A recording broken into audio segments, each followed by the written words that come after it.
हे बघा, हा जो उत्तर महाराष्ट्र हा संजय राऊतांकडे आहे. संजय राऊत म्हणजे हे शिवसेनेची नाव डुबवणारं एक मशीन आहे. आणि हे मी पहिलेपासून सांगतोय की असे लोक असल्यामुळे ही शिवसेनेचा सगळा जो राज झाला आहे त्याच्यातला हा एक प्रकार आहे. संजय राऊत जिथे जिथे जातील हा पांढरा पायाचा माणूस आहे. आज शिवसेना संपवलेली आहे. पहिले नेते काढले, मग आमदार आपल्या पक्षातून काढले, खासदार काढले, मंत्रिपदावरचे लोक राजीनामा देऊन गेले. आता चांगले चांगले कार्यकर्ते जाण्याचं काम होतंय. याचं कारण आता ते आम्हाला सांगायचे की तुम्ही काही स्वार्थाकडे गेले. आता या लोकांचा काय स्वार्थ आहे, हे कशा करता जात आहे? याचं मूळ कारण या लोकांचं कार्यकर्त्यांच्या पक्षातल्या केलेल्या कामाकडे लक्ष नाही, कार्यकर्ते किती मेहनत करतात त्याच्याकडे लक्ष नाही. यांचे जे चापलुसी करतील, याचे जे पाय पडतील राऊतचे, त्यांचंच हे पुढे नाव करत असतात. त्यामुळे हे होणारच होतं आणि ते होणारच आहे. जोपर्यंत संजय राऊत त्या पक्षामध्ये पुढे आहे तोपर्यंत हेच होणार आहे. कालच संजय राऊत नाशिकच्या दौऱ्यावर होते, त्यांनी त्यांची भेट सुद्धा घेतली होती आणि आज यांनी नाराज असल्याचा दावा केला. मी तुम्हाला पहिलेच बोललो, पांढऱ्या पायाचा माणूस आहे तो. जळगावमध्ये आले ना, तो 5चे 5 आमदार पडले. मी तुम्हाला बोलवतो, काल आमच्यावर टीका करून दिली. सांगायचा अर्थ असा आहे की पेन चालून बाळासाहेबांची मर्जी जिंकली, खासदारकी मिळवली. यांचं पक्षामध्ये काय काम आहे? जे पक्षामध्ये आम्ही रात्रंदिवस घासतो, जो कार्यकर्ता आता खाली काम करतो, त्यालाच माहीत असतं पक्ष कसा वाढवायचा आहे. आणि आताच्या या राजकीय अवस्थेमध्ये पक्ष वाढवणं एवढी सोपी गोष्ट राहिलेली नाही. प्रत्येक पक्षाला मेहनत घ्यावी लागते, तेव्हा पक्ष टिकून असतो. हे मेहनत करतच नाही. हे येऊन खांद्यावर असा रुमाल टाकायची ॲक्टिंग, बाळासाहेबाचं सारखं गालाला हात लावायची ॲक्टिंग, एवढाच माहीत येतो. मिठ्ठू आहे मिठ्ठू.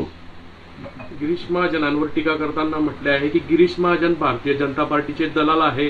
10 पिढ्या आल्या तरी ते आमचा पक्ष संपवू शकणार नाही.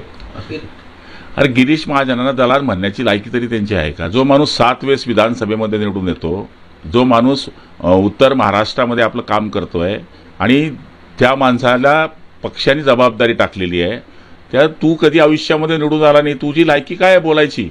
मूळ त्याची स्वतःची लायकी त्यांनी ओळखावी आणि मग कोणावरही टीका करावी. गिरीश महाजन बोलले की 8 दिवसामध्ये मोठा राजकीय भूकंप होईल, ठाकरेंची जी शिवसेना आहे ती पूर्ण रिकामी झाली. मी तुम्हाला तेच सांगतोय. आता जळगाव जिल्ह्यामध्ये आपण पाहिलं की चांगले चांगले कार्यकर्ते आज शिवसेनेमध्ये राहिले नाही. आज चंद्रकांत पाटील असतील, मी असेल, किशोरप्पा असतील, चंदू अण्णा असतील किंवा चिमन आबांचे चिरंजीव असतील, ह्याच्या 5ची नजर जर तुम्ही जिल्ह्यामध्ये टाकली तर आम्ही 20-20, 25-25 वर्षामध्ये पक्षामध्ये होतो ना. मग आम्ही का गेलो? आता हे सुधाकर बडगुजर फाउंडर मेंबर आहे, मी त्यांना ओळखतो. 25 वर्षापासून कॉर्पोरेटर आहे. त्यांची बायको त्यांच्यावर कॉर्पोरेटर होती. हे का जात आहे? म्हणजे एकीकडे ठीक आहे आम्ही स्वार्थ करता गेलो, मग हे लोक कोण, यांचा काय स्वार्थ आहे? माझ्या माहितीप्रमाणे यांना पक्ष सांभाळण्याची यांच्यामध्ये हिंमत राहिली नाही. हे फक्त राजकारण, कॉर्पोरेट राजकारण करतात. गावापुरतं त्यांना काही समजत नाही. फक्त शहराचं राजकारण करायचं. पण शहराच्या लोकांनाही सुद्धा काम करणारा पक्ष पाहिजे आहे. आपल्याकरता रात्री पळणारा पक्ष पाहिजे. कार्यकर्ता मेहनत करतो पण यांचं लक्ष कार्यकर्त्यांवर नाही. आता काही दिवसांपासून एक चर्चा केली जाते की SC, ST आणि ओबीसींचा निधी जो आहे अजित पवारांनी रोखून धरल्याचा आरोप लक्ष्मण आकेंनी केला आहे. त्यांचं म्हणणं आहे की आम्हाला हा निधी दिला जात नाही, आपण का घेतला जातो असं अजितदादांकडून. हे बघा, असं काही होत नाही आहे. मी मागच्या वेळेसही बोललो होतो की काही काही वेळेस अर्थमंत्र्याला जी अर्जन्सी वाटली, एखाद्या वेळेस त्या खात्या पैसा पळवू शकतो, पण याचा अर्थ त्या खात्यावर पुन्हा पैसे येणार नाही असं होत नाही. ही ॲडजस्टमेंट आहे, आपण संसारामध्ये करतोच. एखाद्या वेळेस तेल घरामध्ये जास्त असलं आणि साखर नसली तर आपण साखर घेतो, त्या पद्धतीचा विषय आहे. त्याच्यामुळे हे पैसे वळवले म्हणून त्या खात्याला पैसे मिळणार नाही असं होत नाही.